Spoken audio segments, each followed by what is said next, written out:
call this meeting to order.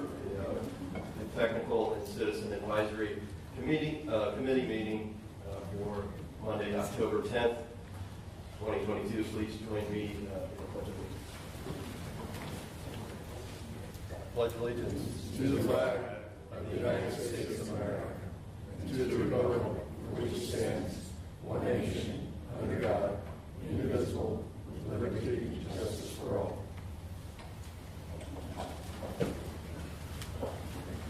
Okay, thank you, and good morning. Good morning.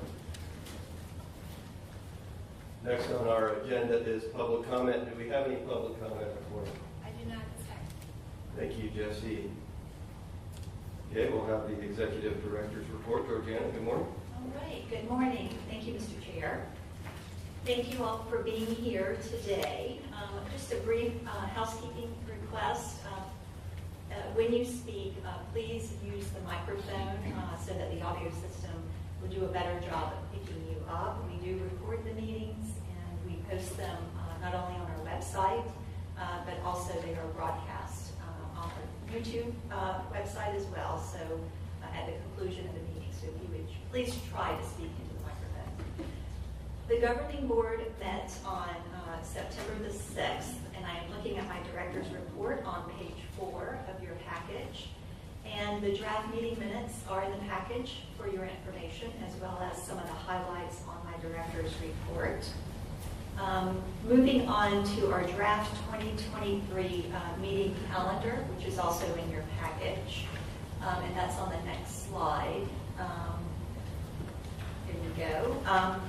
I just want to point out, this was developed to provide members a highlight of what's up, any upcoming subject matters that will be discussed throughout the year. And as you can see on the side, under each month, for February, we do not meet in January, but for February, we will be discussing leadership and have an orientation. So part of the meeting will be an orientation for not only new members, but for existing members. And I think it is very important that all members try to participate in that. The other change I want to bring to your attention, the governing board is changing the time starting in 2023. We will be meeting at 9:30 a.m. as opposed to 2 p.m. And that of course will be the second Thursday of the month. The TAC-CAC meeting time will stay the same. It will be in this room, so the meeting location will also be the same.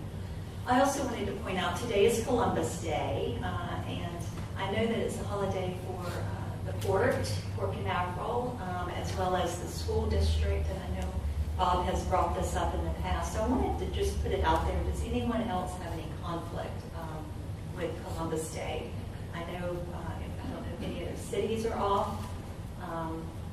We try our best to keep the meeting on the Monday prior, but if it's going to be a conflict, and I feel bad that the court is basically, it's a holiday, and here Bob is here, so that's dedication. I really appreciate that.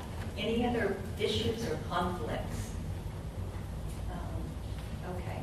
The schools are closed too. And the schools are closed, yes, that is important for those that have children. And so that is something that we will take into account. We have already reserved the rooms for 2023, but it is something that we will look into, so I appreciate that, Bob. Also, I wanted to point out in your package, the 2022 Federal Infra Grant Awards came out. This is the infrastructure grants from USDOT, and the fact sheets are in your package. There were 2 awards for Florida, the I-4 West Central Florida Truck Parking Facility. FDOT was the applicant. It was a $15 million award, and it will provide 120 spaces, electric charging stations as well, and the project will help address that shortage in parking for commercial vehicles between Tampa and Orlando, which that corridor carries an average of about 18,000 trucks a day. So that is a project that is definitely needed for Central Florida. And then also the Manatee County Port Authority received a $12 million award to construct a 16-acre container yard and infrastructure to help meet the increasing need for capacity at that port. So Florida has done very well typically these USDOT grants, and it's quite phenomenal. So always good to, even though it may not be necessarily in the Brevard area, I think this is good for Florida, and we're very happy to see that. And then, my last item, I do have a few TPO staff updates. The first one out in the lobby, there is a little brochure that talks about Kim Smith's retirement party. Some of you, I think, have heard that Kim will be retiring in December, and so December will be her last meeting. And this is her retirement party that we're going to be hosting at the Addison Village in Melbourne, and we're going to send out an invitation to all the committee members. If you can swing by and wish her well, we would appreciate it. If you can't make it, that's okay as well. But it's just really a save the date. I know, after 23 years of selfless service to Brevard County, she's not someone that can be replaced. So we're definitely going to miss her. But again, she'll be here in December, and that will be her last meeting. Then also I want to mention that we have hired a new planner to our agency. We hired Debbie Flynn. Debbie, would you mind standing up so all the members can see who you are? She is coming to us from the town of Monument, Colorado, where she worked as a planner. And so, she has a lot of history in Brevard and roots in Florida. So this area is not completely new to her. So we are just really happy to have her on our team. She will help us realize our mission, and she'll coordinate multimodal transportation planning. She has over 10 years of experience in transportation and urban planning experience, and we'll be working with Sarah. So very happy. Welcome, Debbie. And then, finally, Stephen Bostel is leaving us. So we have a new one coming in, and our Stephen is leaving us. So this is definitely, bittersweet, because we're happy for him for this new opportunity, but we're very, very sad. So his last day will be October the 14th, and I wanted Stephen to say a few words. Yep, thanks, Georgiana. It is bittersweet. I've truly enjoyed all of my time here at the TPO, and I've learned so much under Laura's supervision the entire time. God bless her. She's handled me well and taught me a lot, and Georgiana as our director, they've really allowed me to explore the transportation world and take on new responsibilities, and also be working in the transportation systems management and operations world, just in a different capacity. So we'll be knocking on all your doors and sending me emails to see how I can help in a new fashion. So it's been a pleasure working with all of you, but like I said, I'll still be around. So thank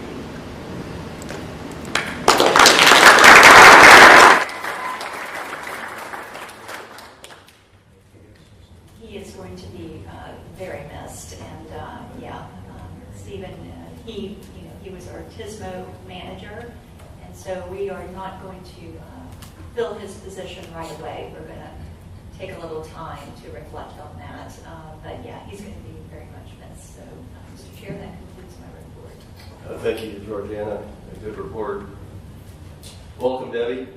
Good to meet you. And just wanted to say a couple things about Stephen. It's been a real pleasure getting to know Steve and myself, and all the fine work that he's done for the TPO, and your experience here at these meetings has been invaluable. So thank you so much, and congratulations, well deserved on your career progression as well. Okay, next on the agenda is actually the consent agenda, and we passed the consent agenda in one motion unless a member from either committee would like an item pulled. So I will read the four consent agenda items now. Mr. Chairman? Yes. I would like say a few words on consent agenda item number 4D. 4C. 4C, sorry, 4C. Okay, perhaps Philip, maybe you would like to take up the consent item first. Okay, great for you questions or comments on item 4C? Yes, this is the consent agenda item number 4C for the resolution 2308, support of an intermodal station feasibility study. I just wanted to make a couple comments regarding the impact of an intermodal station. Just this weekend, I had made a trip over to Plant City for a convention, and Google Maps took me across the beach line to I-4. We all are familiar with that parking lot, and I got down into Plant City. Tim, I was traveling at the speed of traffic, if you will, but I did want to make one note how many of the vehicles were cruising along at about, leaving me in the dust, let's just say that. Okay, so I think maybe if we can work on getting some of these vehicles off the road. How that leads into a feasibility study is, of course, wherever we get a station in Brevard, it's really not just that location we're talking about. You would be able to hop on Brightline when it was running and go to a Miami Heat game in Miami. Not only that, how do you get there once they drop you off? There are other alternate transportation methods, whether it be a Brightline Plus service or an independent, like an Uber or items like that. So the reach goes far beyond the station itself. Also, it goes far beyond the development surrounding that station, which everybody is looking for. So we really do need to think globally on this. Also, we know they're pursuing, Brightline is pursuing going to Orlando. So just think about my trip to Plant City, being able to jump on a train and getting over to Plant City. So it has a much more far-reaching effect. And so I'm hoping that in this feasibility study, we look at a much more global effort than just the immediate impacted area. Okay. Thank you, Greg. Thank you, Greg. Okay, thank you, Greg. I'm assuming, thank you for the comments, Greg, and I'm assuming because everybody's comments, we can leave the consent agenda as is. And I'll continue as long as no one else has any other comments or wants to pull on it. Okay. Item A is the Technical and Citizens Advisory Committee meeting minutes for September 6, 2022. Item B, Resolution 23-07, 2022, Mobility Week. Resolution 2308, item C, support of intermodal station feasibility study. That's the one we were just talking about. And work order 23-04 Kilo, Vision Zero network update and safe streets and roads for all grant support. Those are the four items. Do I have a motion from the TAC? Mr. Chairman, so moved. Motion by Devin, Second. second by Frank. And from the CAC, can I get a motion, please? Motion from Greg, second from Harlan. Any discussion? Seeing none, all in favor say aye. Aye. All opposed?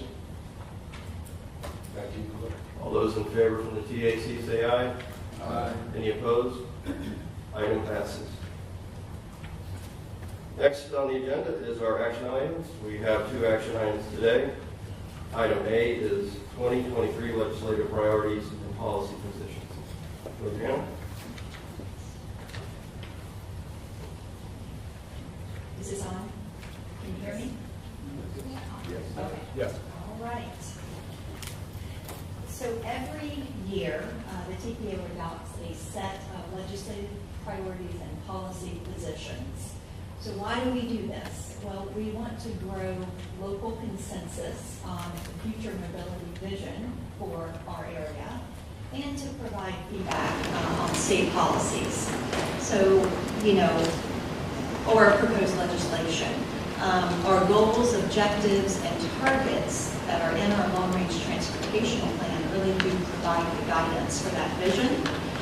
Vision Zero safety targets, and we want to make sure that we have sustainable revenue, which is a very important part of us seeing our vision come to life. We have to have the funding to be able to do it. So we met with our executive committee. We actually had 2 meetings with them to review last year's policy positions. In an effort to make them more digestible, I think our policy positions were 5 or 6 pages, and they covered a lot of different areas. But what you have at your place is a draft version, which is really more focused, and it's also more visually appealing.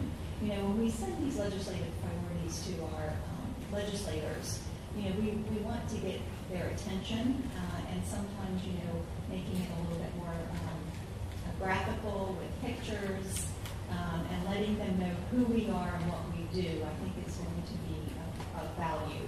So this is the front cover that you see up here. And as you can see on the left, we talk about, okay, who is the TPO and what do we do? I think that's important for people to see right off the bat, because not everyone really understands that. Also, we have the top priorities. So inside of the little booklet here, we picked out 3 top priorities to get their attention. And so the first one is increased funding for transportation that does not negatively impact the state transportation trust fund. The next one is greater flexibility for transit projects identified through the MPO process by removing funding limitations for the state transportation trust fund. And then the third one is to expand regulations on distracted driving. So I'm going to go a little deeper on those 3.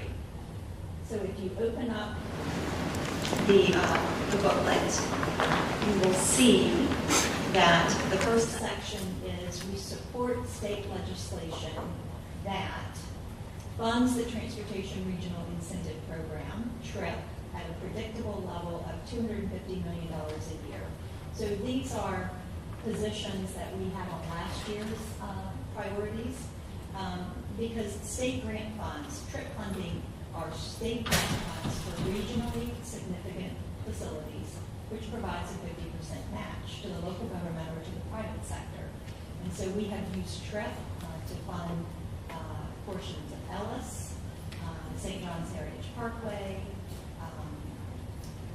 South Babcock, various projects have used TRIP funding. But that funding has fluctuated due to funds being diverted for non-transportation purposes. And so this is something that we really need to increase in the future.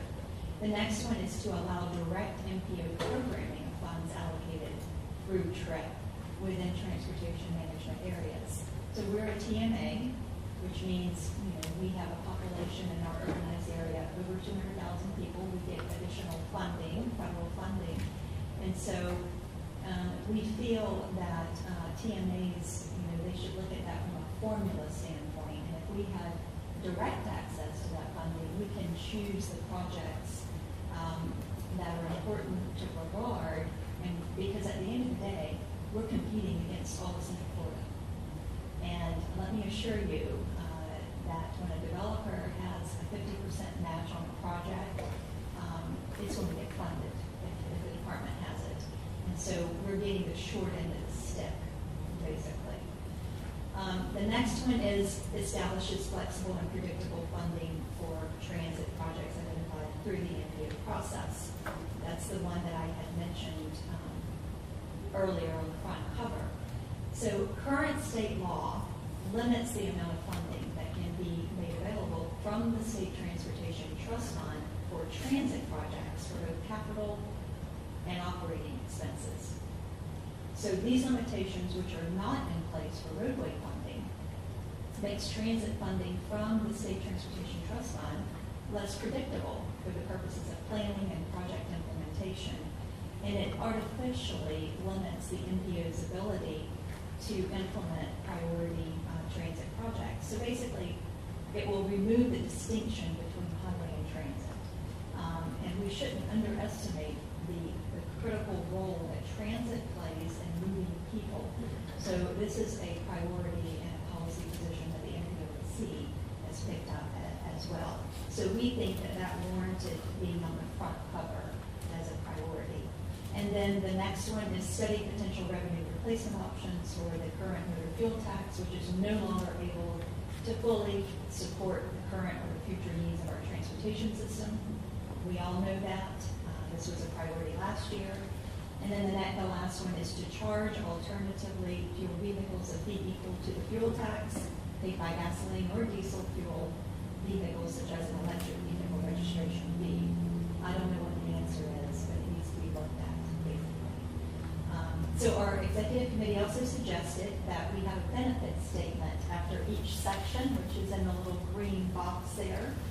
And basically the benefit is additional funds and greater flexibility is needed within the existing state funding programs to maximize the efficient use of resources and allow for transportation investments necessary to serve our rapidly growing urbanized area and support economic growth in our region.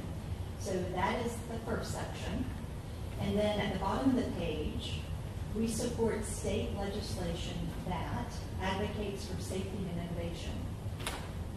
So, expand distracted driving by prohibiting the handheld use of electronic wireless communication devices and other similar distracting devices while operating a motor vehicle on any roadway.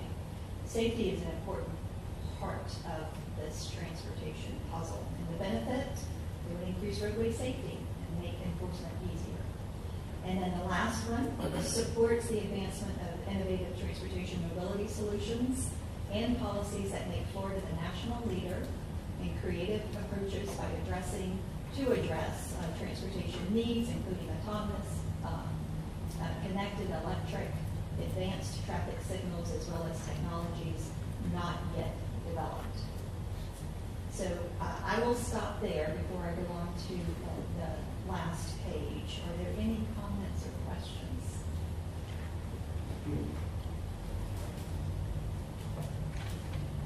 Yeah. Yeah, Peter needs a microphone.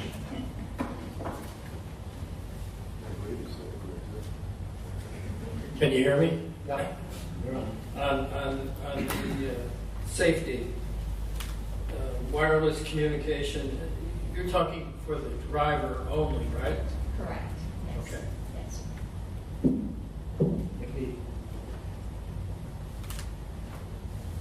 Yeah, hi, Georgiana.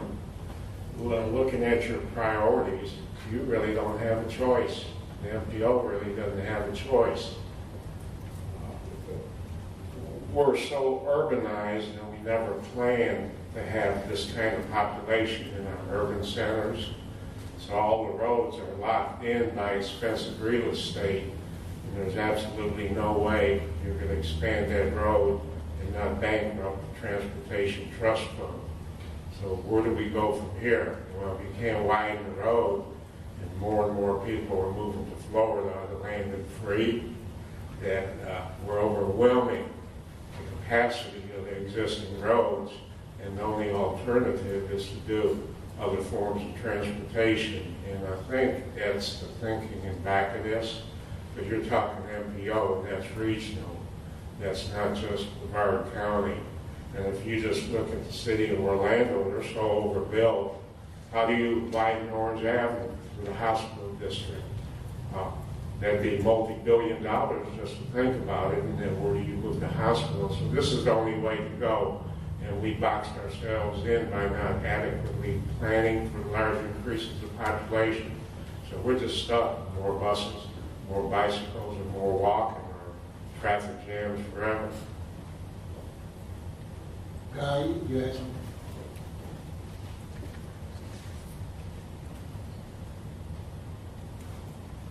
Sorry, just a nit. I don't think we want to expand distracted driving. And as legislatures tend to be, they're not necessarily the brightest people. They're elected officials. Maybe you want to expand safe driving or something along those lines. Just a nit. Okay.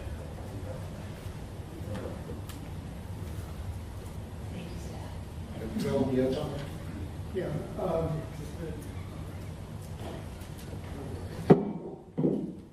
Under the distracted driving, can we put some numbers there?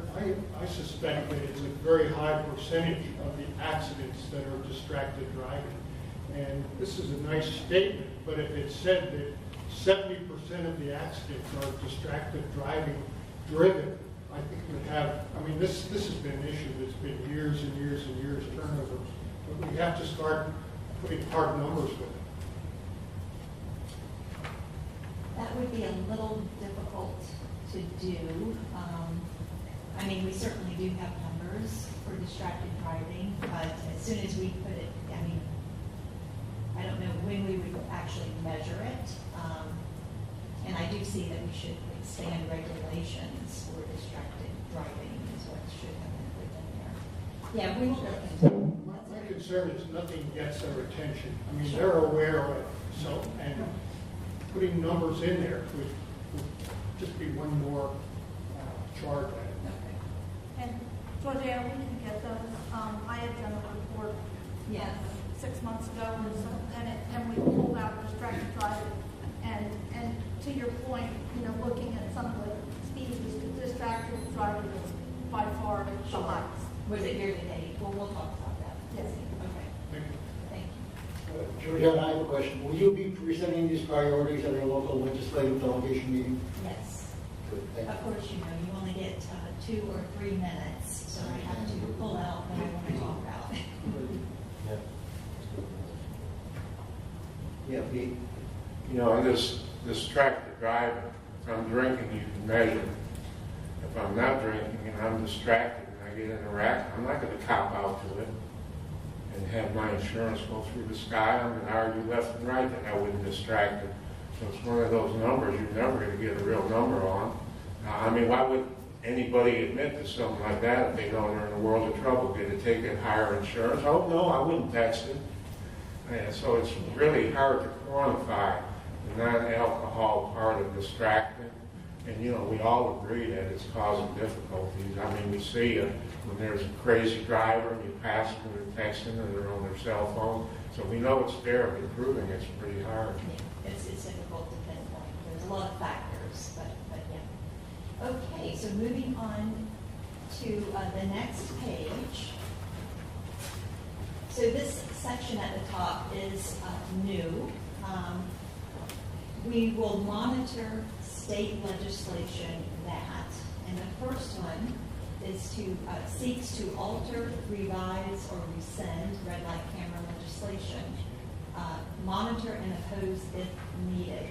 So I believe it was in 2021, there was a bill that basically required that a proposal to rescind red light cameras in Florida. And so clearly this is a local decision. This is not the TPO suggesting that Brevard County put in red light cameras everywhere. But there are a lot of areas in Florida that use red light cameras. And it is in the interest of public safety. I was just in Orlando and there were red light cameras everywhere in the downtown area. And so we know that they save lives. And if you remember when Melissa Longo came here and talked about what her husband, the death of her husband by a red light runner. So this is something that we felt we could put on our priorities to elevate it. The next one is seeks to mandate changes in mid-block crossing designations that we would monitor it. Just a reminder, of course I'm talking about what prompted this was the A1A corridor in the South Beaches area. And there was a bill that requested flashing yellow lights be switched out to red. And of course that did not pass.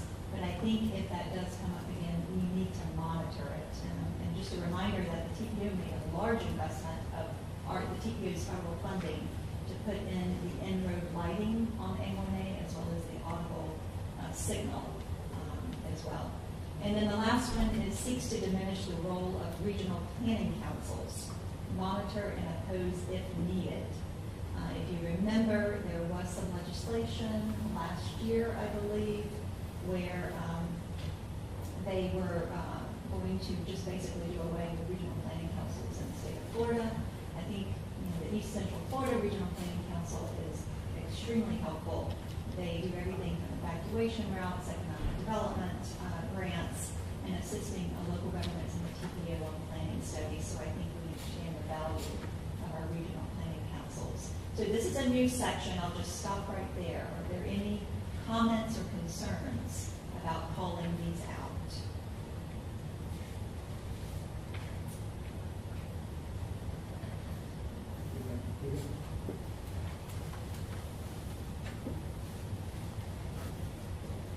Yeah.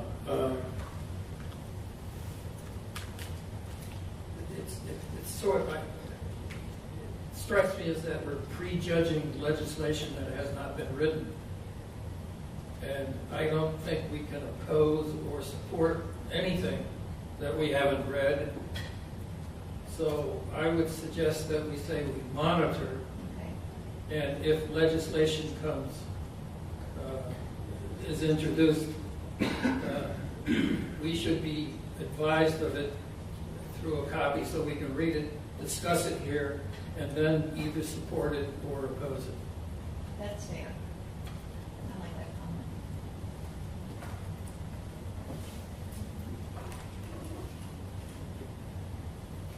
Okay. All right, then moving on to the last section here. Routinely, our policy positions, really, it's not about projects. That's what our list of priority project list is about. However, we do highlight some of our high priority projects traditionally.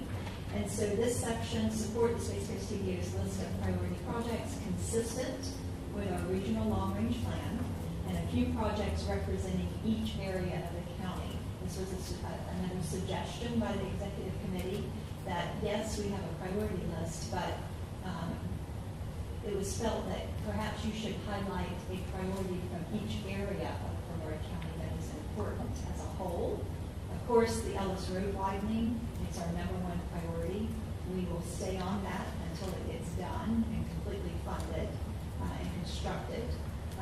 The Clear Lake Road widening was a suggestion because of we need to update the design phase that has been sitting on the shelf for 5 years. And we need to fund the right-of-way phase, and that is important for the future Brightline station for the future. And then Malabar Road widening south. So we're talking about, okay, this is not the state road portion of Malabar.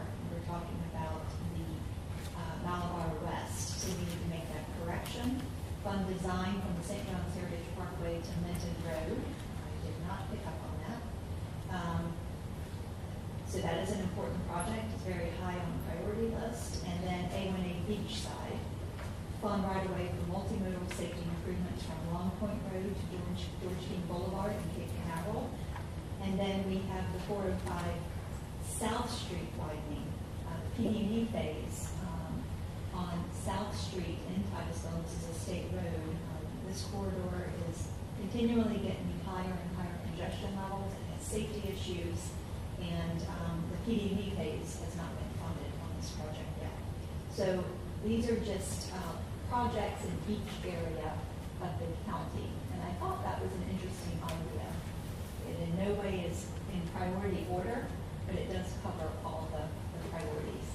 And then at the last page, I'm sorry, I didn't have that on the slide, but you see that we have a map of all of our governing board members. So there's, our legislators and our elected officials can know who is setting these policies. And it's our governing board members. And so we have listed them all here and then talked about as a regional transportation planning agency. The TPO is a forum for local elected officials and transportation experts and members of the community to work together to improve mobility for residents, businesses, and visitors, which is why you're all here helping us. So with the edits or the comments, we would ask for approval of our legislative priorities and policy positions for 2023. assuming that edits for the comment Peter had about those 3 items to monitor. I did want to point out that in the title of that, it says we will monitor the state legislation.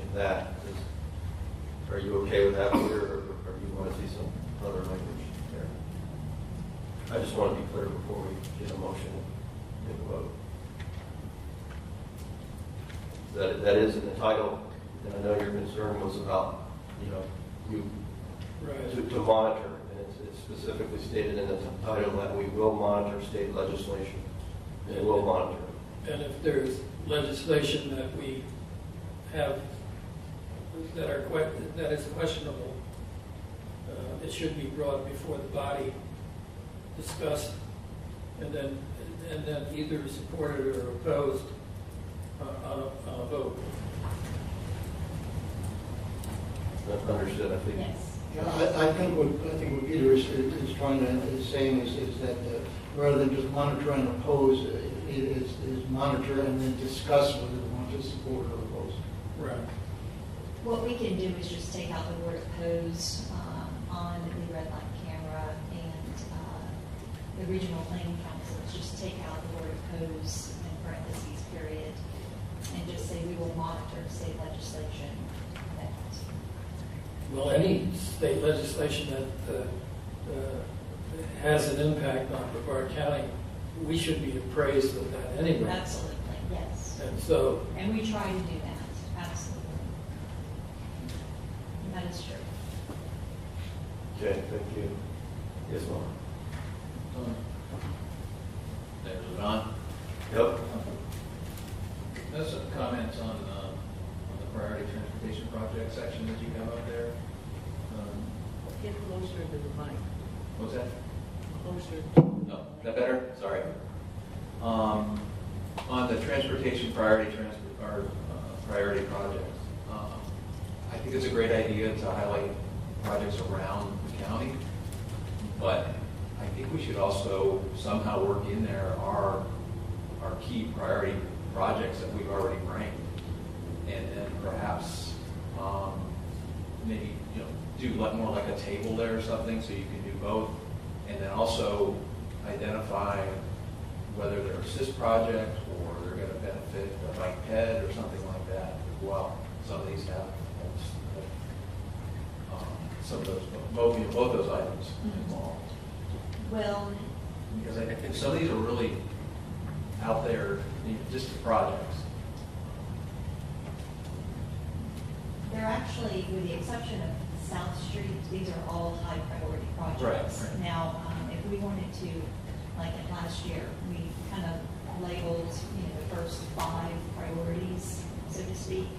If we want to do that, then we're not going to have, it's going to be much bigger than this, and I think that it might be duplicative, because again, our top priorities include these 4 priorities right here. It's just the South Street area that is not a high priority on the priority list. So I think we've covered everything here. My comment saying that they're distant, I'm talking about construction. Some of these are decades out before they're going to be constructed. That's true. You're seeking design right away. Again, my thought is we're missing the ones that we prioritize in the top 3 or 4 from the long range plan that we've already looked at. Well, I can bring that up to the governing board, see what they think. Georgiana, I want to just comment on that. Is the state already has our project priority list. They already have our LRTP, Yes. so that's already covered. The state's already aware of them. They have in their possession, and they're well aware of it.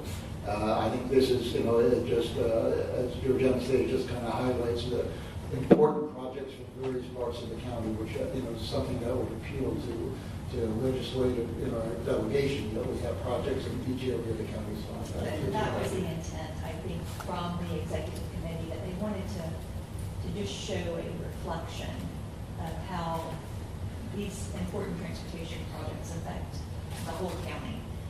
Clearly we don't have as much congestion in the north and so we don't have, the north part of the county doesn't have projects that bubble up to the top of the list. Unfortunately, that's just the way it is.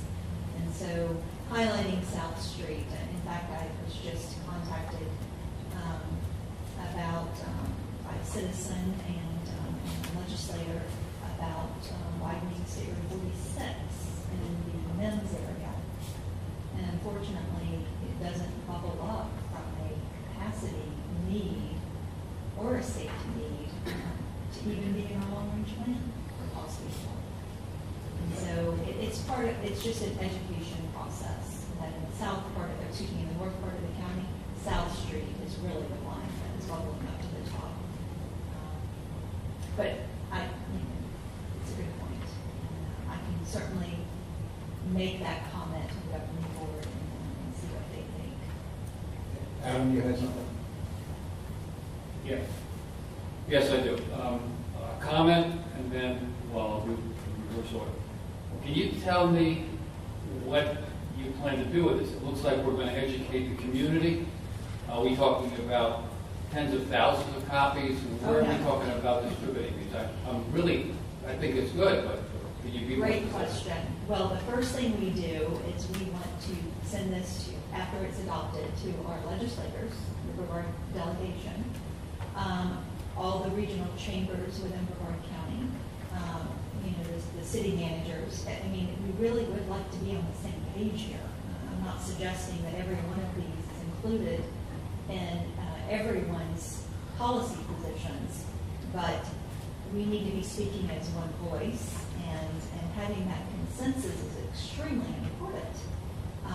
It makes us stronger, and so we're going to just be getting it out there. We will, Abby, and by the way, I want to thank Abby for putting this together. I think it's just so much more visually appealing. She did an excellent job. Abby was talking about if there was a way she could somehow get it to where it could be posted on social media. We want it to look nice, so that might be another option. But printing thousands, no, I don't think that's going to work. But we definitely want to get it out there and share it. Well, I like the fact that it's not busy. White space is good because it lends itself to less confusion and more likely to be read. My other comment is that we talked about elected officials not anticipating the growth of Florida in a way that they should have. I remember coming out here back when I first joined the military, and I flew into Kissimmee. It was a little dinky airport. And here I am 12 years later. I mean, I've been here 12 years now, and this place is just crazy. I was telling a friend, actually several friends, over the last month or so, that I predict within 2 years, U.S. Highway 1 in the Space Coast, where I live, Titusville, is going to be unbelievably busy, traffic-wise. And if we don't anticipate that, we're going to end up being similar to some of the areas south of us and in some of the big cities. I'm from New York, so I know what I'm talking about. This is good. I just want to make a real positive comment about that. Thank you. Yes, sir. We have a lot of needs. A lot of needs. Yeah, Pete? Yeah, Georgiana, I like the way you batted down South Street in North Brevard, because that's exactly the trap we find ourselves in, and the reason we have to go alternate modes of transportation now, because instead of doing the work when things were cheap, projects got batted down, and now that they're too expensive, well, we think about doing them, or we dig real deep in our pockets. So we're going to do South Street.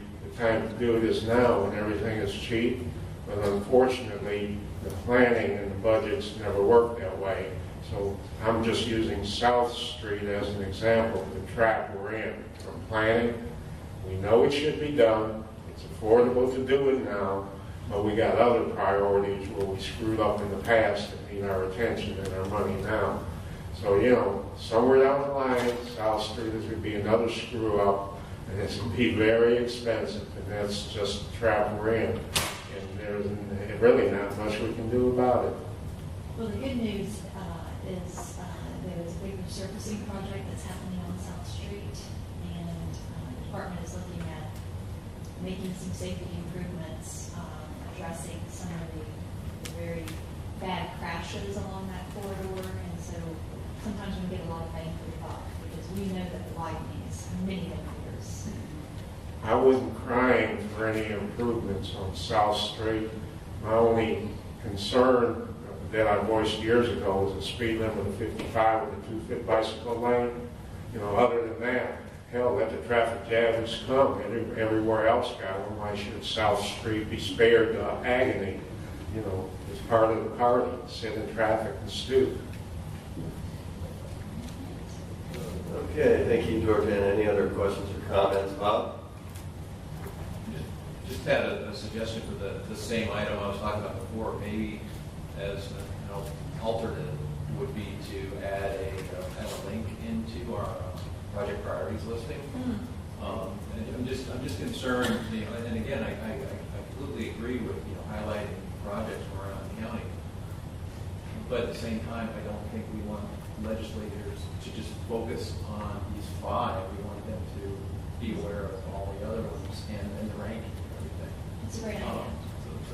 So that's a way to do that, so they can go and see what Okay, I like that. That sounds good. Thank you, Bob. Anything else from the TAC? I would look for a motion. Motion to approve. Motion from Frank, second from Steve. And then from the CAC, motion from Peter. As amended. As amended. I'll second that. Second from Bill. Any further discussion? All in favor say aye. Aye. All opposed? Motion carries. From the TAC, all those in favor say aye. Aye. Any opposed? Item passes. Our second action item is Resolution 23-09, Transportation Resiliency Master Plan. Space Coast Transportation Planning Organization here with some news you can use about transportation resiliency. You might be asking yourself right now, what does that even mean? It means that whatever plans the wind, water, and wildfires might have, we are planning for that. It means that we can absorb, recover, and get better in the face of a hurricane, coastal flooding, or a wildfire. Because bouncing back is, kind of old school. Bouncing forward's really where it's at. See, our roadways and corridors connect and carry vital infrastructure that make us the economically powerful space coast that we are. But there are impacts on our system, and we define them as shocks and stressors. So, we're rolling out a roadmap to mitigate shocks like hurricanes and wildfires and stressors like sea level rise, and developing the tools and tactics that will make us a safer, more resilient space coast. Think of transportation resiliency as just one more piece to the larger puzzle of a thriving space coast. To learn more about our road to resiliency here in Brevard County, visit spacecoasttpo.com.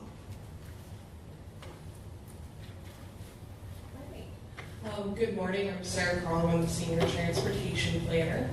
So we basically let the video do the intro for us today.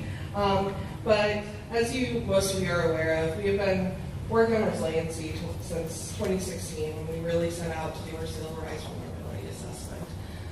And ultimately we've continued to grow since then, saw a need for looking at more than just sea level rise. And now we are very excited to be taking the next step and presenting a transportation resiliency master plan to you. So looking beyond just sea level rise. So what is transportation resiliency? Transportation resiliency is the ability of the transportation system to recover and regain functionality after a major disruption or disaster. So I think we all kind of have in the back of our minds something very relevant and happening now as we look into Southwest Florida and then bouncing back and recovering. So with that, I would like to introduce Mary Rollerson. She is from Hiddleston & Associates and has been absolutely vital in the past 2 years of us developing this plan. Mary? Thanks, Sarah. Just hold on my taller shoes. Big person shoes. How about that? There we go. thanks, Sarah. So as we think about transportation resiliency, we wanted to answer 4 critical questions. One, what are the current conditions out there? What puts people and infrastructure at risk? We need to keep in mind both of those things. And then, not all infrastructure has the same value to the same set of folks. So we want to make sure which infrastructure is most important for us to protect. And we used regional critical assets for that, and I'll talk about that in a minute. And then what actions should we take to make sure that we can protect our critical and vulnerable infrastructure? We identified 5 shocks and stressors. And I'm just going to share with you the assumptions that we developed with our task force when we identified these. So I'm just going to go down the order on the slide.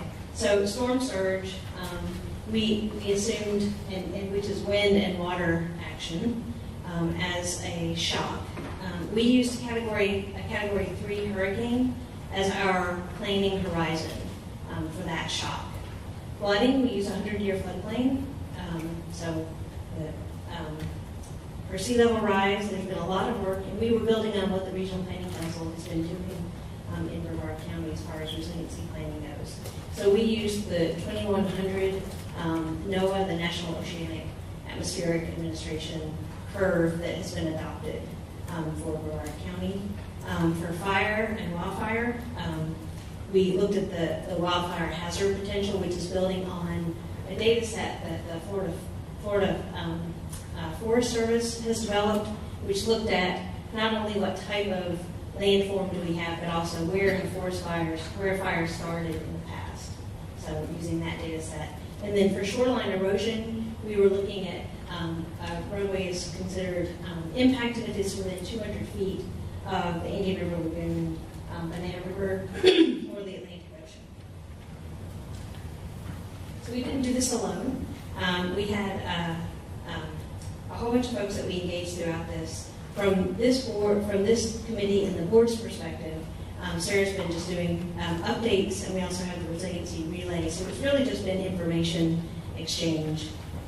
We've also we have identified a task force that includes resource agencies and local government representatives to make sure that we were really talking to the folks who are most knowledgeable about the conditions that we have out there today. We also, this is a little bit unique because resiliency is quite scientific, and we get down into some of these details, and so we used some focus groups to help us understand what are the most important concerns. So environmental resource agencies beyond those that were on the task force. We also had focus groups with the economic generator, so looking at Brevard County economic development and folks trying to understand what our most critical assets are to protect, not just roadways.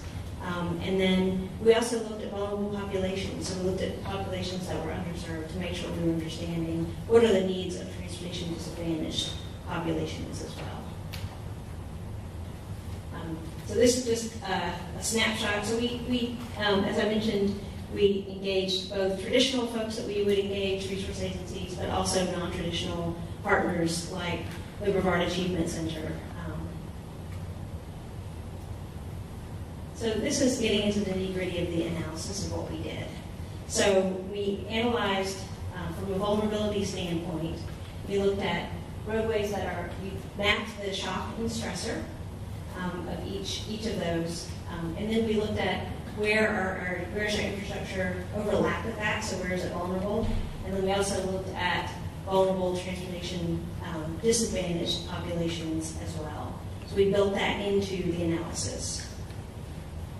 And as I mentioned before, it was important for us to look at criticality. So not all roadways, if they're vulnerable, doesn't mean that if they're impacted, would limit access to a critical resource. So we looked at criticality. We looked at both local assets and critical regional assets as part of this. So I'm going to orient you. We have bigger versions of these maps back on the boards in the back. I'm going to orient you to the map. I'm going to walk through each of the shocks and stressors quickly. So, as you know, we've got North County to the left, South County to the right, there's a QR code that you'll see on these maps, and that will take you to a bigger version of the map, but also to a booklet that gives you more information about each of the shocks and stressors. So I'm going to start with sea level rise, with storm surge. So storm surge, as mentioned before, this is in terms of a shock.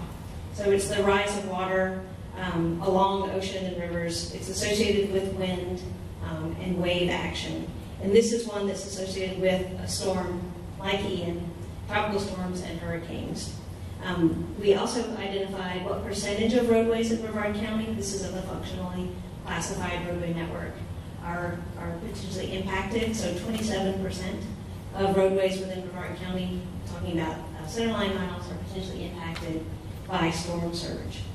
This is a tricky one because it's not often, and this is a little bit as we saw with Hurricane Ian, that storm surge isn't necessarily linked to the wind speed.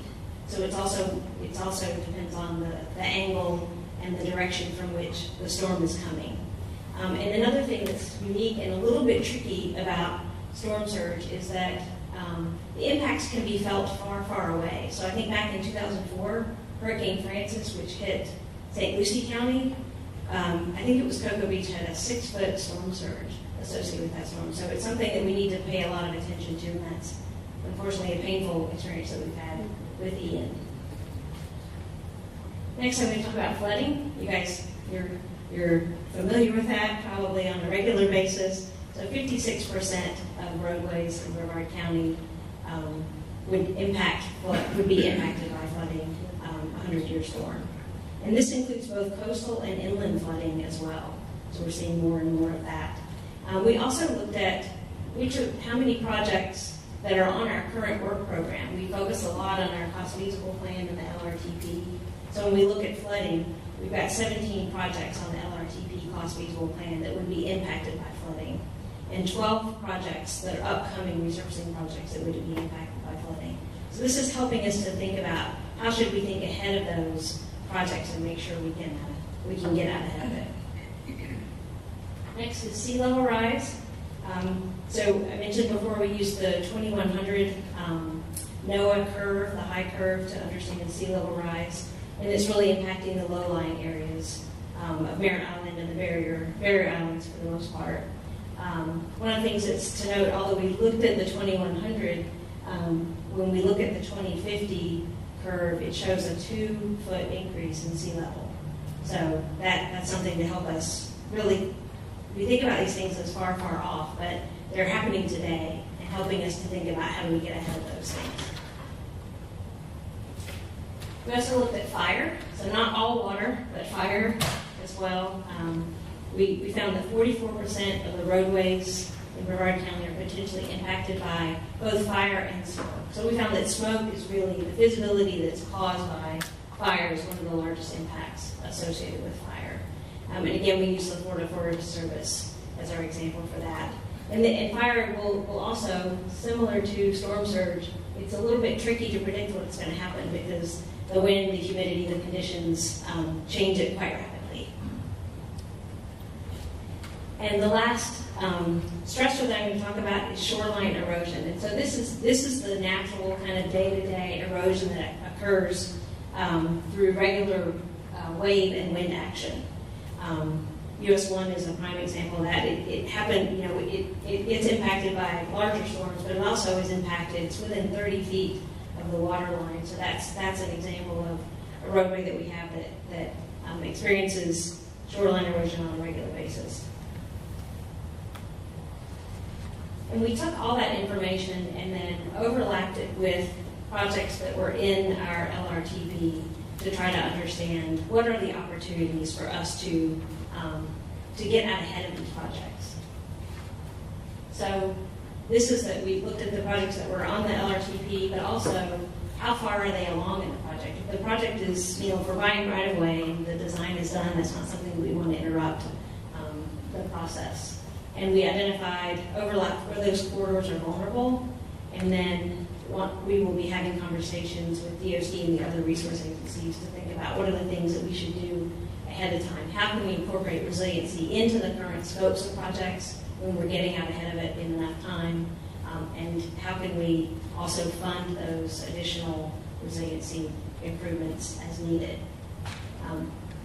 Well, we also have some pretty major projects that will come up. They're not on our work program now, but as we look ahead 20, 30 years, and what are those key projects, key corridors that we should also be getting out ahead of? So causeways, major infrastructure projects, making sure that we're talking to the DOT if there's state facilities and understanding how we're integrating resiliency planning and flood planning into those projects overall.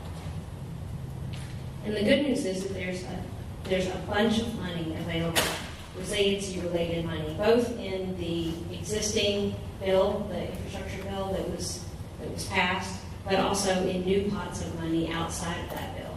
So things like Protect, which is actually a funding source that's available to MPOs for both planning and resiliency planning and resiliency projects. It's a subset of the bill. It has a very small, in some cases, no federal match requirement. No local match requirement. So exploring those opportunities to see where we should be exploring more funding.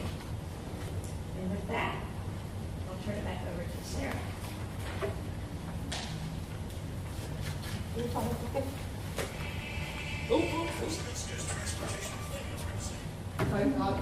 There's a second video, so I thought it started. Greg messed with me. So this plan doesn't just end here. It's obviously we're adopting a master plan, but really we're adopting a plan to move into the future. So obviously the next step is to adopt the transportation resiliency master plan on Thursday. And after that is really where we can, I want to say it's where the real work begins, but as I already mentioned, we've been working on this for a long time. What we'll begin to be able to do is integrate resiliency into our existing projects.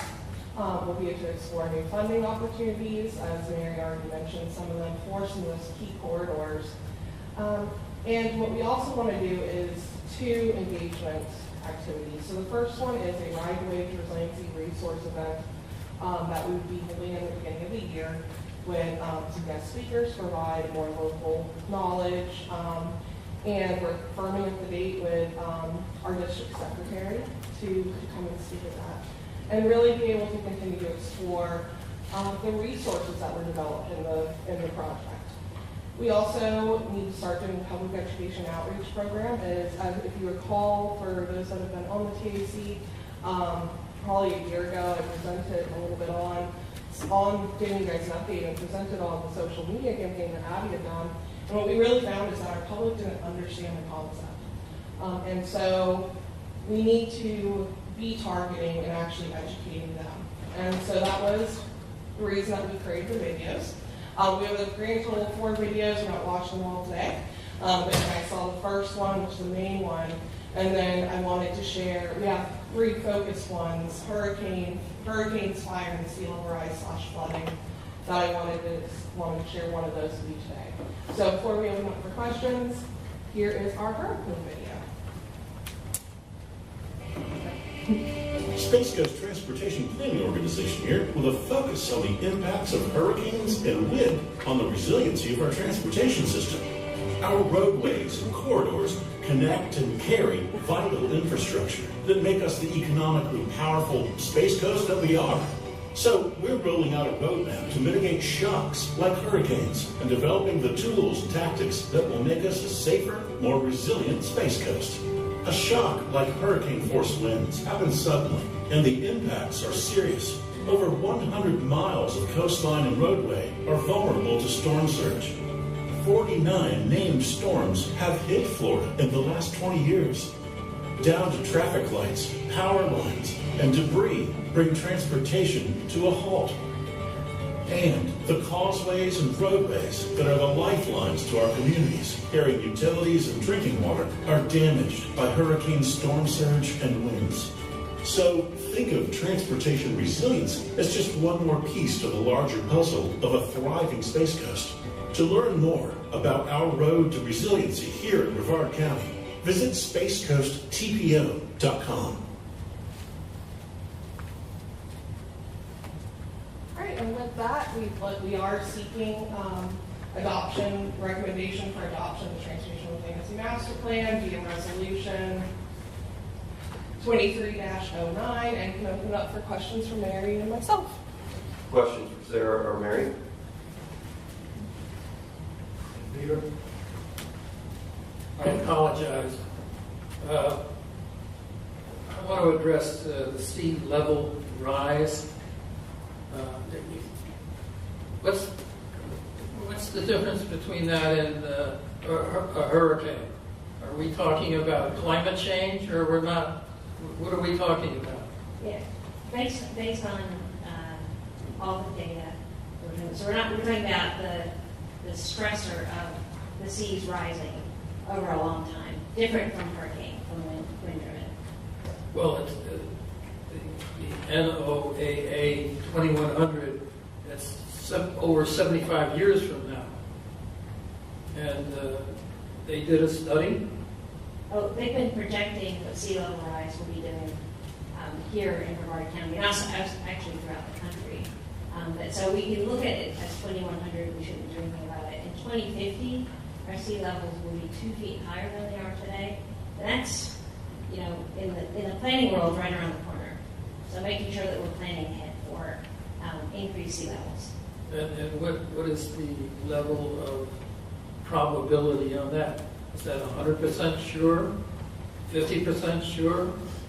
What? I can get you that data, but I really I think I'd like to see the projections. study. I think it's as close to a projection as what we do for traffic. Well, I'm happy to share studies with you. I don't know. I'm not a scientist, but I have done some reading.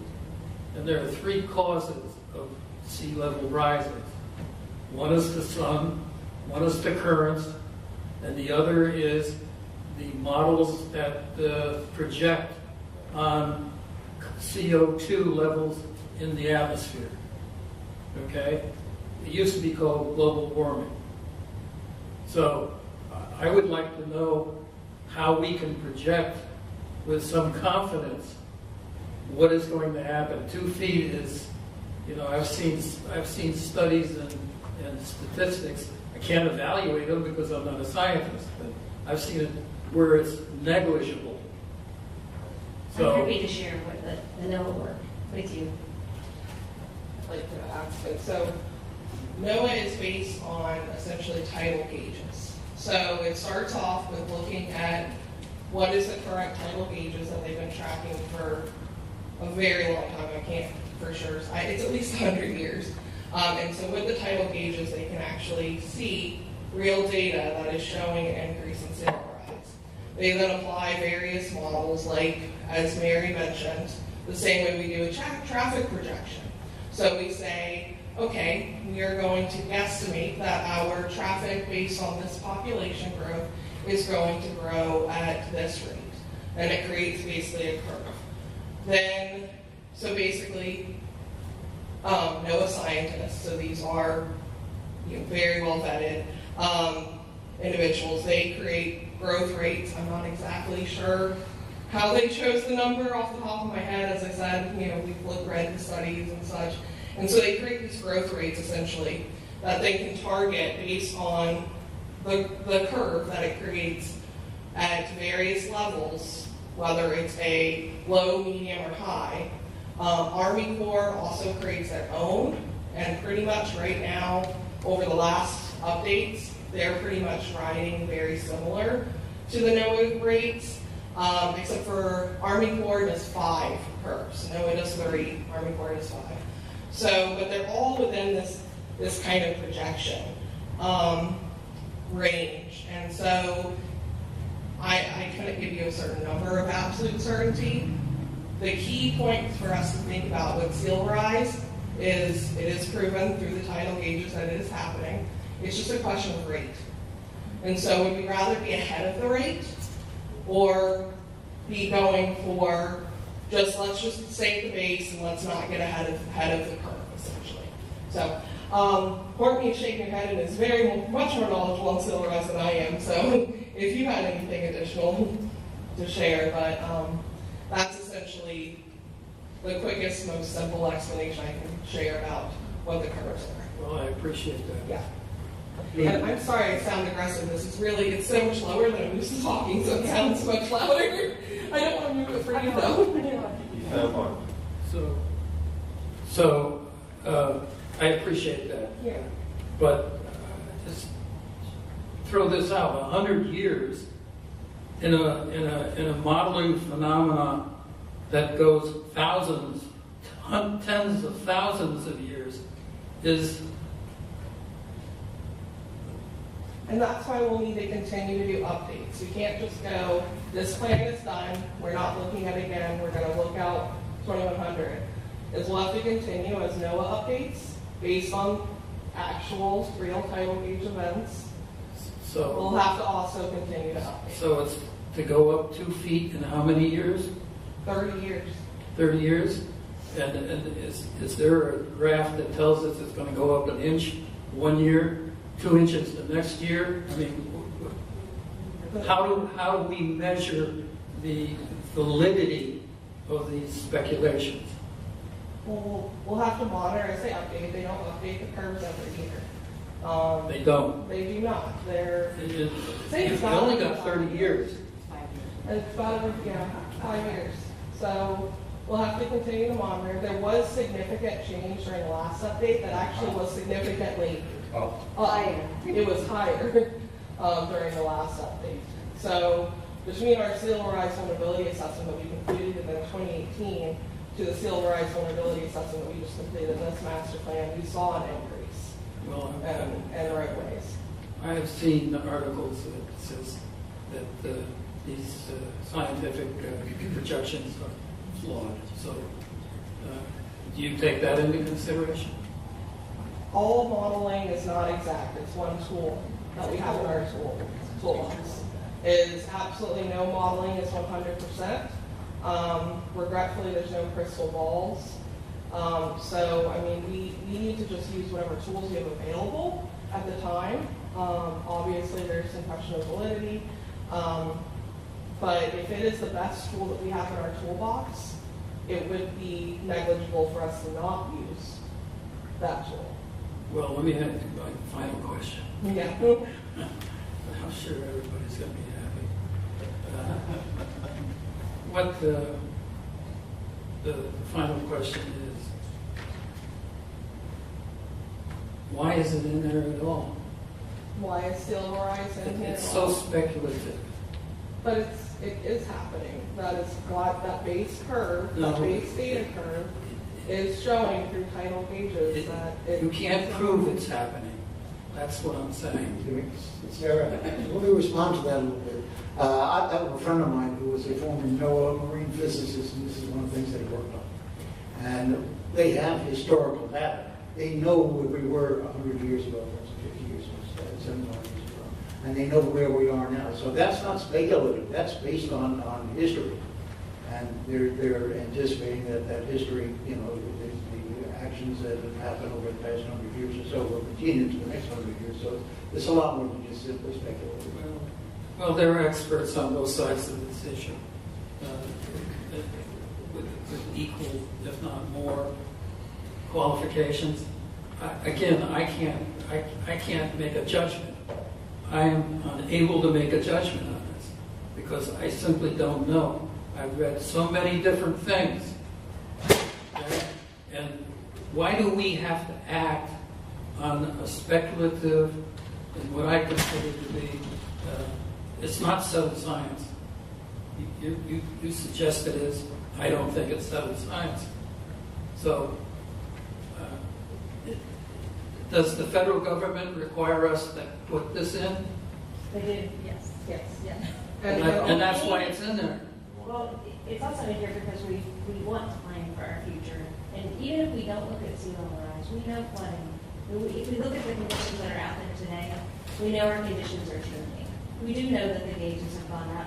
We may not know why exactly, which is what more of this science is about, is what's causing sea level rise, but we do know that seas are rising. And also, not only the federal government, but also there's now state legislation and various tools out there for local governments where they're required in certain coastal buildings and infrastructure projects that they have to account for sea level rise. Mr. Chair, if I may, not on that point, but I was talking to Secretary Tyler, and of course he's excited about coming to our event on transportation resiliency and speaking. And he said, I would love to do it. He said that in Brevard, on US 1, the washouts there that they've had along US 1 in the Melbourne area, they've had 21 since January 1st of this year. That was before Hurricane Ian. And of course, you know, I think all of you heard about Cigarette 46. It was 21 inches underwater. I think it's down, he said on Friday, down to 14 inches. And once that water goes away, then they have to look at the road to see what the condition of the road is. I mean, can you even drive on it at this point? So, you know, we're trying to put the pieces together and just plan for that resilient transportation system, because I tell you, we're taking a beating. I'm not a scientist. I don't even know enough to be dangerous, quite frankly, but I can tell you that I think just planning for the future, we have got to do this. Otherwise, we're going to find ourselves in a serious problem. Thank you, Georgiana. I think Courtney has something. Go ahead, Courtney. So this modeling is not unlike any stormwater modeling we do, transportation modeling, any of the lagoon circulation modeling. We have to use models to predict the future because we're not in the future. So, so this is something that we do all the time. I did want to just go ahead and move along and make a motion to approve Resolution 2309, adopting the Transportation Resiliency Master Plan. Thank you, Courtney. Courtney made a resolution. Do I have a second? Second. Steve, thank you. From the CAC, Pete? I'd like to comment, if I could. Go ahead. Sarah, you're from Fort Myers. You moved here from Fort Myers. Well, I did too. And the economy was so good, we sold our place down there, and I never moved back. I'm going to get back to Fort Myers in a second. From a planning point of view, I want to know if all the ice melted, just how deep 3/4 of the planet Earth would get. How much water do I have to plan for if there's no ice? Nobody's interested in doing that calculation that I can find or figure out. Now, why the hell aren't they interested in figuring out all the ice, the North Pole, all that's already in the water. So you got Antarctica and the Greenland plus some glaciers. It shouldn't be that damn hard, but for some reason nobody's pursuing that. And from a planning point of view, that's something I would demand. What am I planning for? Oh, this unknown. Well, how much of the unknown? Oh, we can't tell you. We got these models. But we've got a quantitative number of ice and so many square miles of ocean. How much is that going to raise? Now to get back to Fort Myers. Before I moved up here in 1979, I was about a mile from the Caloosahatchee River, and we're digging a post hole for a mailbox 3 foot down, and I'm in the water table. So what's my elevation? And the Caloosahatchee River is open to the Gulf of Mexico. It's not like the Indian River or the Banana River, so it definitely has tidal flow. A mile away, I'm 3 feet above the water table, and this is 1979. And I've heard people say, well, I'm 3 miles from the Gulf, how come my house is 8 feet underwater? Well, somehow the government officials are aware that they're permitting construction on very low elevations that are very subject to flooding from storm surge. Now, as transportation planning, you have to plan how many people are going to use these roads because they're not going to be able to stay in their house. And that's where the problem comes in. Folks like living on the ocean. Now, Courtney says the beaches are built out. Well, downtown Orlando was built out, so they started going up. And, you know, it really increased downtown density. So when the beaches start going up, how do you plan for that? Well, somehow or another, government has got to grab the bull by the horn and say, we're going to quit passing out all these permits on the coast because our roads just can't handle it, and we're subject to kill too many damn people if we pursue in this direction. But the money is too big, and so that's what you guys are planning against. Very attractive ocean views, big risk to the population, and roads that can never evacuate everybody if they stay in their damn buildings too long. Just like that Fort Myers. When I moved, I knew I was at a low elevation, and I knew if a storm came, I'd have to get the hell out of there. But unfortunately, not many people know that they live in a low elevation. It's not like, hey, you're in a floodplain, sign this letter of acknowledgement that I am in a floodplain. So as planners, what you came up with is okay with all the minutiae you got to deal with. Is it a fix-all? No. And I'm with Peter on this rising sea level. Until we calculate how much water we have to plan for, we're just shooting in the dark. Hey, thank you. See, that wasn't that bad. Thanks for your comments. Sir, can I add just one note? So we talk about the federal government requiring us to address sea level rise. The state also does that too. We just included a peril of flood element part of that. So part of 163, the county and coastal communities are required to address climate change and peril of flood. What the models show, there's a lot of different models that we can use and we do use. So I just wanted everyone to understand that it is the state requirement as well. And we really appreciate your team being part of our task force and supporting us through the process. Adam, you got something you want to add? Yeah, thank you. There's not much that we can do when the state and the federal government requires us to do things, other than to change our elected officials at that level if we don't like what's being done. I'm from New York City, and one of the things that really hits me in the eye is what percentage of Brevard County are living on those outer islands. Merritt Island, do you have a number? It's not something I'm expecting an answer for. Yeah. My concern is that there's only 4 bridges connecting those people. And look what's happened to Sanibel. Did I make my point? Sanibel. 20,000 people are isolated, and the only way to get to and from till the bridge is fixed is by boat. Just something to think about. We need to be spending our time concentrating on those things that are more likely to happen. Like Pete said. Thank you. And Adam, just as a side comment, is why we, well, I probably should have done that for the video. If you go back to our criticality analysis, is that's why we include the concerns, because that's life and death. Yes. For some people. So I appreciate your comments. And if I, Go ahead. I just wanted to bring up a very good point. So the planning for the State Route 528 widening, and just a reminder to everyone that the department has committed to bridging the causeway over the Manhattan River, and that is going to be part of the future widening project. We do not have construction funding yet, but it is a project that is very high priority for the TPO as well as the department, potentially for a future grant. So I think that's for resiliency, and I think that is a very smart move for our future. Greg, you had something? Yes, I do.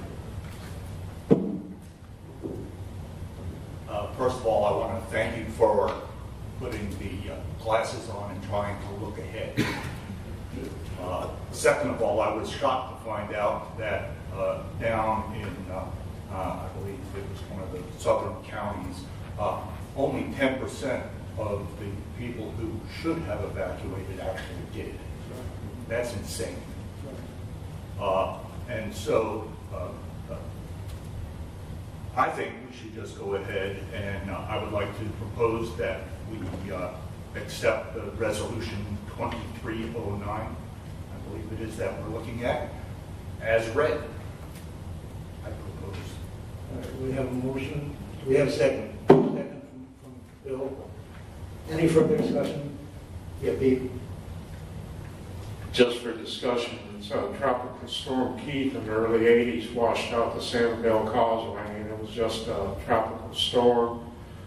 Faye put State Road 46 underwater, and that wasn't too terribly long ago. So none of these are really new events. What's really messing with the water, where water flows is development, because you have tens of thousands of acres of impervious surface, so the water gets to the rivers and the low areas a lot quicker than it used to be. It used to be absorbed in sheet flow. It doesn't do that anymore. Areas that used to be above the floodplain are now in the floodplain, and all this is the price of development. So yeah, we have to address it. Yeah, we have to build the roads higher, and all of this may not be because I exhale too much CO2. And you know, you can't blame the glaciers melting on my Chevy pickup truck 8,000 years ago because it wasn't around. So a lot of these natural events always happen. And our real problem is the development and impervious surface can't deal with massive amount of runoffs and as quick as it happens. And then we're overdeveloping our coastlines too, where even if the people want to leave, it'll be too crowded and all of them can't. Now, we've got some other serious problems other than this imaginary water 50 years down the road. Thank you. And I recommend we go along with this because this is a lot better than nothing. Yeah, my final comment on this before I call for a vote is it's better to be prepared for a possible eventuality than to be surprised. All right, we have a motion and a second. All in favor say aye. Aye. All opposed? One opposed, Peter. The TAC, all in favor, say aye. Aye. Any opposed? Item passes. Well, thank you, and just so everyone is aware, you have a card at your seat as well as also this. You can go to the QR code and see the booklets. If you are a paper person and absolutely want a copy of any of the booklets, you can either come see us after or email or call me and we'll send them out to you. We already got Mr. Puskis' sea level rise booklet, so thank you. Okay, next on our agenda, we're going to have a presentation today on Vision Zero. It's the Vision Zero annual report. Kim, good morning. Good morning. Congratulations on your pending retirement. Oh, thank you. Appreciate that. Good morning, everybody. This is your annual report on our Vision Zero initiative. Before I get started real quick, though, I would like to just kind of redefine Vision Zero. It basically, if you hear Vision Zero, if you hear Target Zero, which is FDOT's initiative, Road to Zero, towards zero deaths, they all mean the same thing. They all are, we recognize zero is the goal, and that's where we need to be. And I just wanted to throw that in there because I get lots of comments about what's the difference. There really is no difference. Somebody may take a little different approach to get there, but everybody kind of has their own tweak and their own name for this idea that we can reach, well, it's not an idea, I believe, but we can reach zero. All right, just a quick look at the data. Didn't want to break it down too much. These are serious injuries and fatal crashes year to date, January to August, last year versus this year. You can see we're up one in each category, which is not the direction we want to go. The sad part about all of this is 2021 was so far above 2020, and of course we're kind of holding pat with that same rate for 2022. I did read something not too long ago, though, that in the second quarter of 2022 is the first time they've kind of seen it start to not just continue to rise at unbelievable percentages. So I don't know what that means, but I hope it's a trend that continues. We always talk about vulnerable road users when we talk about the number of deaths we have on our roads. Vulnerable road users are motorcycles, pedestrians, and bicycles. Here in Brevard County, year to date, that's almost 60% of our fatalities. That is just off the charts compared to national levels. Even looking at just bicycles and pedestrians at 32%. That is way above our national averages and percentages that you would see other places, although pedestrians has kind of been rising on a national level as well. We are super excited about the number of people that agree that zero is the number and have joined us. Our Vision Zero leadership team room is getting more full almost every meeting. These are the folks to date. Of course, the TPO logo is not on there. We have our Vision Zero, and all of these 12 municipalities have joined us. We do have more on the agenda for this month. I've made it a habit of not jinxing myself and telling you who's next, but even before our meeting on Thursday, we may have one more to add to this. We're keeping our fingers crossed, but folks are agreeing with us that this is the way that we need to go. So appreciate that. So when we started all of this, when we started in 2019, by 2020 we had our action plan. Okay, how do we get there? It's broken down into 4 different target areas, and we're going to look at those a little closer here in a minute. And there's 37 action items. When I put this presentation together, we have either completed or shown progress on 32 of those 37 action items for about 86, almost 86.5% of the action items we can show progress on. So we're pretty happy with that. So in the area of leadership, it's just some of our highlights in these areas. We formed our Vision Zero steering committee, which has a representative from all of those municipalities that have adopted, plus a couple other key stakeholders, and we meet every 3 months. In fact, we'll meet the day before my last day. So I'm going to be working on Vision Zero till the end, folks. Conduct Vision Zero workshop for engineering, planning, and health and public safety staff.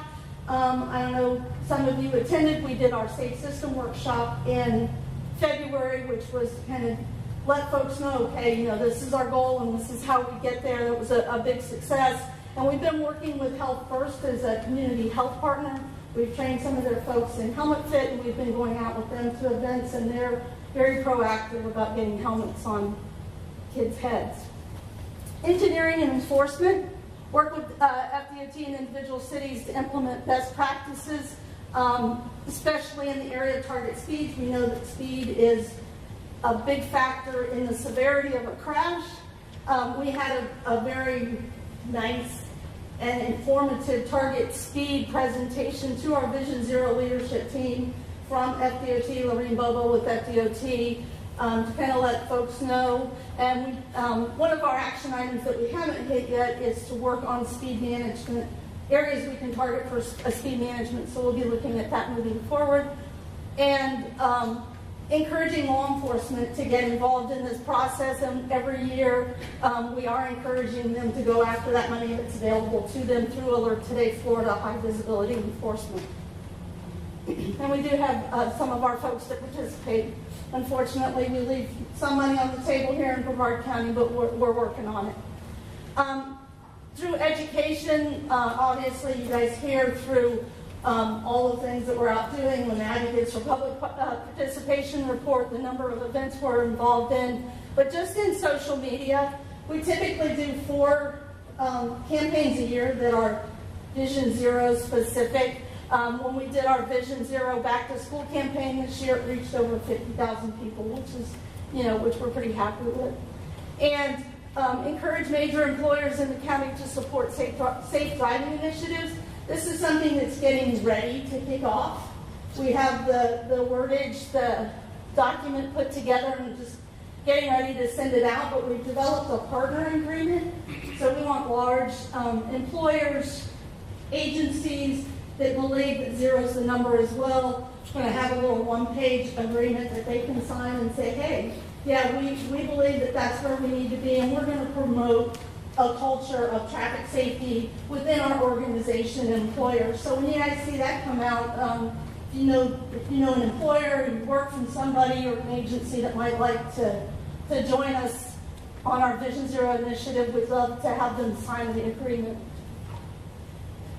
Data-driven. Some of the things, of course, Vision Zero is all data-driven, so some of the action items in that area is to incorporate the high injury network into annual state of the system report. That was first done in 2020. So we were ahead of the game. That was happening as we were developing that action item pretty much.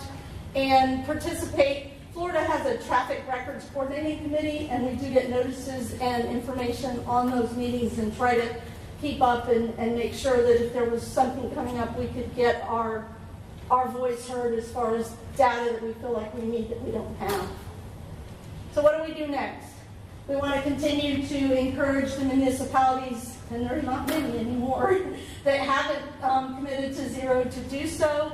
Continue to work on our action items. I can tell you, and this really makes sense, the one area where we have a bigger percentage of action items left to touch on are those engineering ones, and those are the more long-term ones. We knew that going in.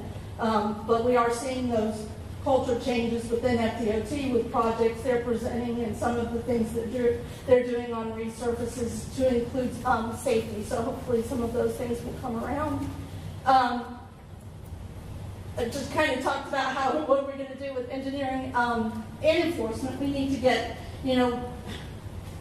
we have enforcement involved, but we can always do more.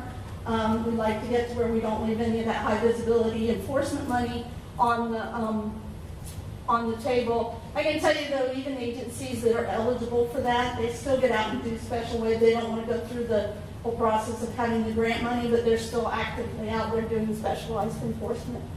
And we're always watching for potential funding sources to help out either our local agencies or ourselves to help fund Vision Zero initiatives.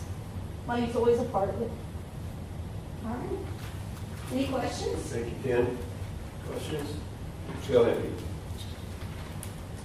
Yeah, Kim, a while back I talked to Bobo, the FDOT safety engineer, about reducing speed limits, and she told me that the problem is they can't enforce the speed limits they have right now, so the department was concentrating on high crash corridors and making them safer and using traffic calming devices just to get people to obey the speed limit.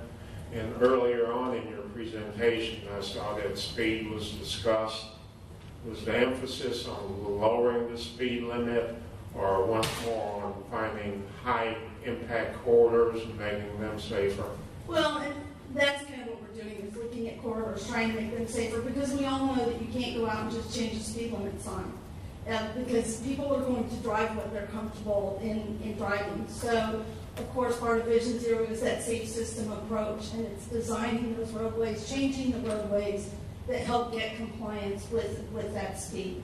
And that's what, that's more long-term, that's what we're looking at. But you can't go out here on US 1 and say, okay, we want it to be 25 miles an hour and just change the sign. It's not going to happen. And unless, and the enforcement, law enforcement officers, police officers, boots on the ground, there's just not enough of them to give the level of enforcement. We need to look at things, I know, in the legislative priorities. We have something in there about not wanting to go backwards on red light running, but we really need to be more proactive and maybe look at speed cameras and things like that, which isn't real popular, but if we want to slow people down, those are the kind of proactive approaches that we're going to need to look at. That's more global. That's not necessarily right here in this room, but it is something that's going to need to be talked about. Anything else? Any further questions or comments for Kim? Okay, Kim, I just wanted to say thank you from somebody who is an active cyclist and runner in this community, so I make up that 32%. And I know a lot of other people out there that are involved in those communities, and we certainly appreciate all the fine work that you're doing. So thank you very much. All right, next up, we have some reports today. The first report will be from the FDOT.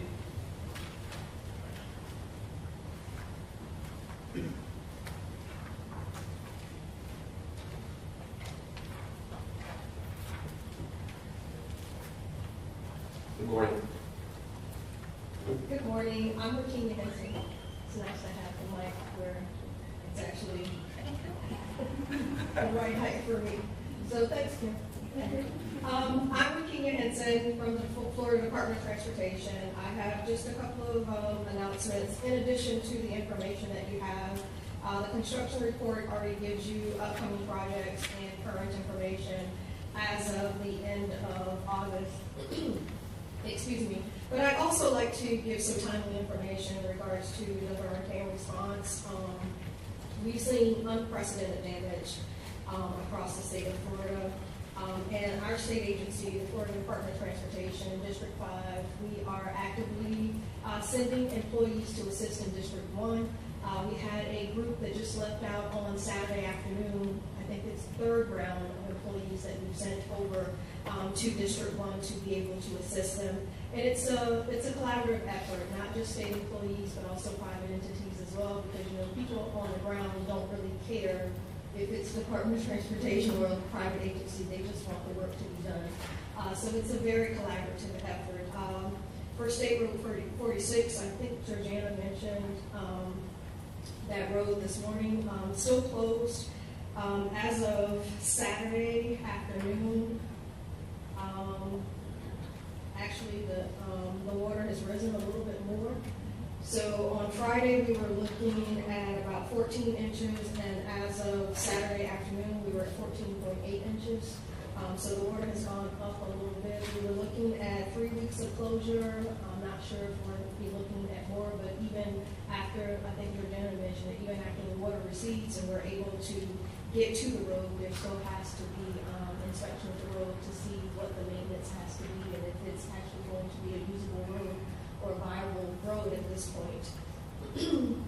But I would like to acknowledge that FL511.com is the best resources for all road closures info, and that's all around the state of Florida. That's, like I said, FL511.com, and that will give you the most up-to-date information if you're looking to find out information in regards to road closures. Back to the report specifically.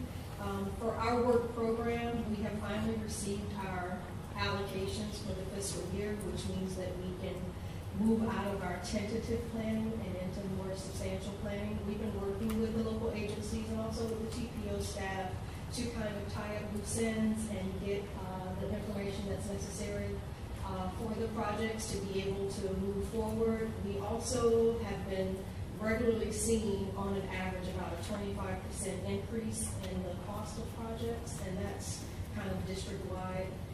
So we just ask for your flexibility as we try to navigate how we're going to best be able to move forward. From our From our safety office, I have a few announcements. October the 15th is White Cane Safety Day. And it's really looking at being able to stop before a crosswalk or before you get to that stop bar, so that people have the opportunity to be able to utilize the actual crosswalk. There are some local agencies that will be doing some simulations and some activities in regards to white cane safety, and all of this is in regards to the national celebrating National Pedestrian Safety Month for the month of October. So the U.S. Department of Transportation, the National Highway Traffic Safety Administration, FHWA, which is the Federal Highway Administration, and the state DOT are all partnering with activities that are going to bring highlight to pedestrian safety in the month of October.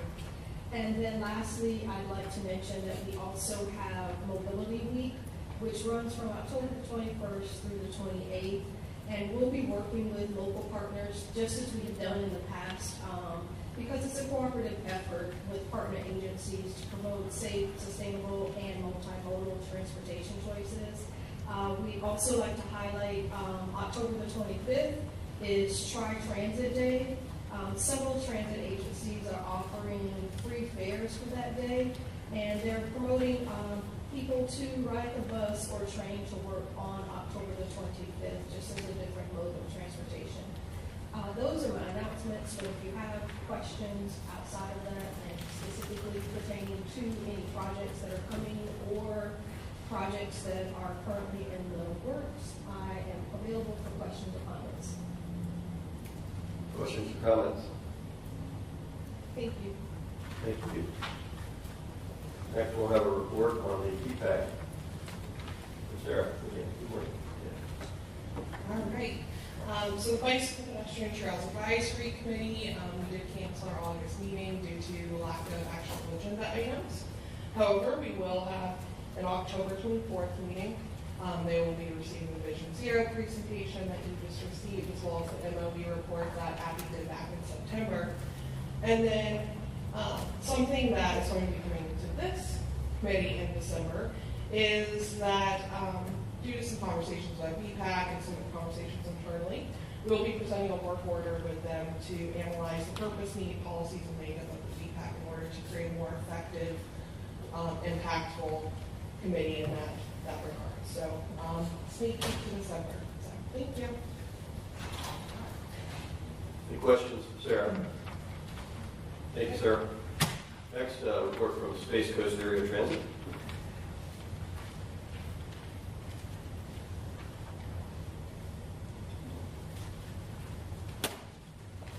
Morning. Good morning. Kenneth Harney with Space Coast Area Transit. First, I would like to introduce Jim Shirk. He's the transportation planner now. Morning, Jim. Thank you. Space Coast Area Transit worked in conjunction with the Emergency Operations Center to transport clients to emergency shelters during this past storm. We transported around 80 people to 2 different shelters in Melbourne and 1 in Cocoa. Also, staff attended a grant workshop looking for additional grant funds to be able to build transit facilities and capital equipment for Space Coast Area Transit. The TPO staff was also at that training, so we're hopeful to come up with some additional funding that we can use to enhance our systems overall. And we submitted our report to the Commission for Transportation Disadvantage in regards to the 2 findings that they had when they did our CTC evaluation. We're waiting back for their response, and hopefully everything is resolved with them. And we're still looking to hire more bus operators. So if you know anyone that's looking for a job driving a bus, please let us know, because we're still hurting for drivers. Thank you. Thank you. Any questions?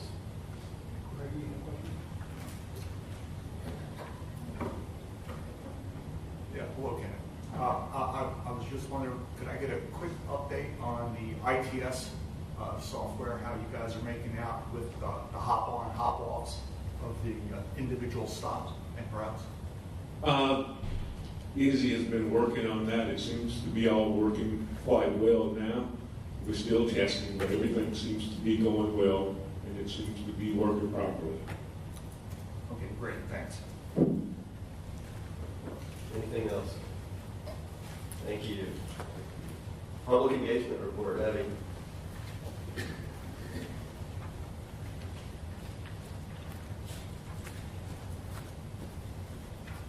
Afternoon. Hang in there with me, we're almost done. So before we chat about some upcoming activities, and October really is outreach month, so bear with me, we have a lot to get through. I wanted to just briefly touch on a few wins for organization in the last few months. So first, in early September, Kim Smith supported representatives from the Health First Trauma Center and First Flight Air Medical Transport at the Melbourne Fire Department 9/11 5K. The volunteers gave away free helmets, and they also passed out traffic safety information to attendees. And this was a real honor to be a part of this special event. And then later in September, here on the right on the slide, we attended a new event that was really exciting for us. We partnered with Brevard Public Schools to celebrate community and culture at their Hispanic Heritage Month Cultural Celebration and Resource Fair. We brought lots of safety resource information for students, parents, and teachers. It was also an opportunity for us to bring some of our bilingual resources that we have. And you can see here the kids have a lot of fun. We brought some really great resources that were a huge hit for them. So we're always looking for new outreach opportunities. If we're available, we're a small team, but please send them our way. We're happy to see if we have availability for that. Just food for thought for 2023. And so for upcoming events for October, we have just a few that I want to walk you through. So the biggest one, this is our annual event. Every October we participate in support of our public schools and walk to school day. This year the date shifted a little bit. We had some schools participate last week, but this week on October 12th, and this is our main day, our main event, Kim and I will be splitting up and going to different schools. And so far right now we have 28 schools signed up to participate, so we're really excited about that. And a special shout out to Roosevelt Elementary last week. They did a little commemorative homecoming for Kim. She started, she was an SRO there as a Cocoa Beach police officer, and they honored her years of service there, so that's really cool to see. We'll also be promoting some topics on social media, some that Virginia actually mentioned. So October is National Pedestrian Safety Month, so we'll be sharing some tips both for motorists and for pedestrians on our social feeds. And then as Virginia mentioned, October 15th is National White Cane Safety Awareness Day, so that's national observance to celebrate the achievements of people who are blind or visually impaired and the important symbol of blindness and the tool of independence, their white cane. So stay tuned to our social channels. We're going to share some really important videos about that. And then we'll also be kind of doing a flashback to the event that we did last year with some of our local agencies. And then October 16th through the 22nd is National Teen Driver Safety Week. We'll be sharing some statistics and facts about teen driver safety on our social media channels. And during the same week, it's National School Bus Safety Week. We're going to be partnering with Brevard Public Schools to actually do a pop-up event at the end of that week as part of Mobility Week. But this is also a really good time to remind our communities to stop for school bus arms. We have a lot of incidents happen where people do not understand the rules of the road when it comes to school bus arms. People get confused. So we'll be taking the time to partner with BPS and really push out information about that. And then the big one, we have Mobility Week coming up, and every year we partner with Space Coast Area Transit. They're an amazing partner for us, and we host a slew of events. And we have the flyers actually already in your agenda packages that list all the events that we're participating in, so I'm just going to do a few highlights.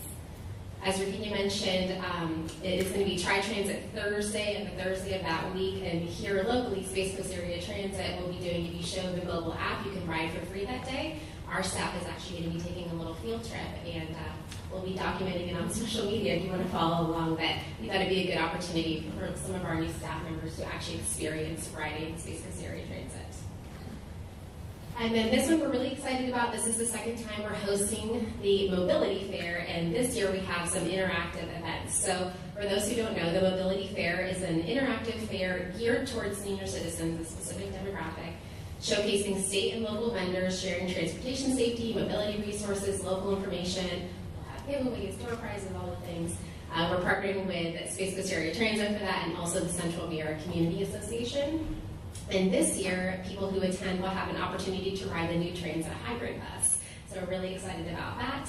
We're also be doing something that we probably haven't done in a very long time. We are hosting Car Fit. This is an opportunity where senior citizens, things shift, things move as you get older, and we can personalize their car to them. So we have trained technicians who will be on site, and actually all of those appointments are already sold out. So really great program. We can already see a good response. We have about 60 people signed up already, and we have 27 vendors participating. So we're hoping to continue to boost that up, and you can, if you want to register or you just want to send it to someone you know, we'd be happy to have them. And then this is after Mobility Week, but I thought it'd be a good one to include. Space Coast Area Transit is offering you to ride free all day on Election Day so that we make sure our citizens can cast their vote. I think it's a really great opportunity. And then lastly, there's a flyer for this specifically in, it's not only in your agenda package, it's a standalone flyer at your seat. For the second year, we're going to be hosting a World Day of Remembrance for road traffic victims. This event is a chance to memorialize those we've lost through the tragedy of preventable traffic crashes. We'll also be using it as an event to highlight the mission of Vision Zero, essentially. The event will be held on the evening of Sunday, November 20th. This is a national day. And it's going to be at the Brevard County Government Complex by the Reflection Pond. We had a really great turnout last year. A lot of families who came out and memorialized their lost loved ones. If you can't attend, there's also a way that you can submit a name. And so if you're interested or if you know of someone, please make sure they get our flyer. But we're asking people to register. They can either attend or submit a name on their family's behalf. So, and if you have any more information, feel free to reach out to me. And then lastly, this will be coming to you in at the December meeting, but it is time to update our public participation plan. This is a document that we update every 3 years, and it really describes the public involvement process, how people can not only get involved, but we have a lot of major plans that come are kind of cyclical every few years, and so it tells them what's public comment period, how can I make those comments, and it's really to learn more about the TPO and how to become a part of our committees and our other advisory groups that we have. So be on the lookout for that, but right now the public comment period is scheduled from October 24th through December 8th on the day of adoption. So this is a longer public comment period. We'll be pushing it on every channel that we have, so just stay tuned for that. And as always, make sure you follow us. Questions for Abby? Abby, please. I work as a volunteer at the chamber, and I don't remember seeing anything in the last month in regards to mobility week and all that stuff. Are we not sending stuff out to the chamber, or is my chamber just not making that available? We can change that. Yeah, we have a community partners list that we send things. Primarily, we've only sent. We just got the flyer deliverables, the printable ones. I can get some to you if that's a better way to distribute. Well, but digitally, we've only sent. It was in our Get Involved Gazette that just went out last week. And then the other thing is that you've got this senior program. Mm-hmm. Did you get this information out to the senior centers in Brevard County? Oh yes. We've been working not only. Yeah, a lot of our vendors who are participating, that is their demographic, so they've been sharing it on our behalf, but we've reached out to partners like One Senior Place, who is huge in distribution regarding events like this. Abby, thanks for your willingness to serve. Thank you. Any other questions or comments for Abby? Great job. All right, next we have the local government report. Anybody want to share anything happening at the local government at this time?